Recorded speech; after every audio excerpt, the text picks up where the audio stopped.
May is EDS, or Ehlers-Danlos syndrome, and HSD, or Hypermobility Spectrum Disorder, month.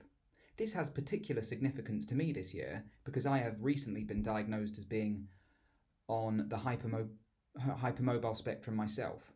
EDS, or Ehlers-Danlos syndrome, describes a range of hereditary conditions affecting one's connective tissue.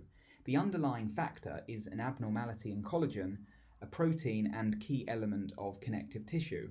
There are 13 Ehlers-Danlos syndromes, all of which have their own characteristics, hypermobile EDS, or HEDS, being the most prevalent.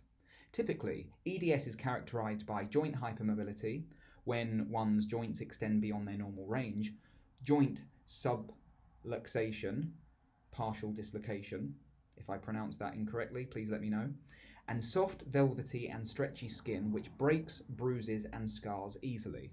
Hypermobility spectrum disorder, on the other hand, is characterized by joint hypermobility and is diagnosed when one fails to meet the remaining criteria for EDS. This is the case with me, although my skin is ridiculously soft, albeit not stretchy. Co-occurrences. There is a very interesting correlation between EDS and hypermobility and being autistic and ADHD. Partly what prompted me to get checked out is the amount of neurodivergent friends I have who either self-report hypermobility or who have a diagnosis of EDS or HSD themselves. If you are neurodivergent, I strongly suggest you have a think about it.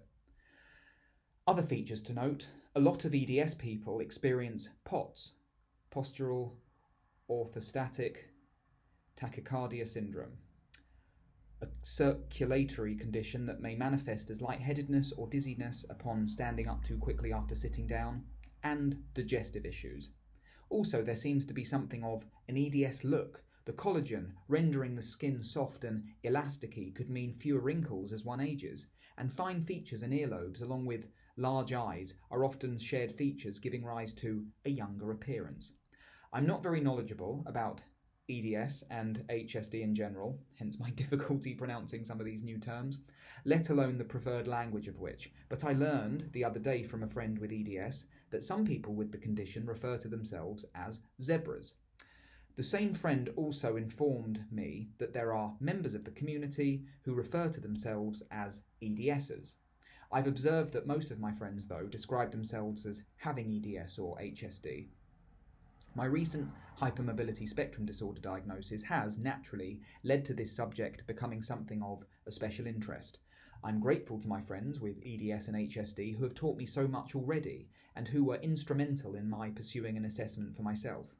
I'm no expert, though, and there is still much for me to learn to acquire a better understanding about Ehlers-Danlos syndrome or hypermobility spectrum disorder. Please check out the EDS Society website, which I've included in the description below. Happy Zebra Month, my fellow bendy beauties.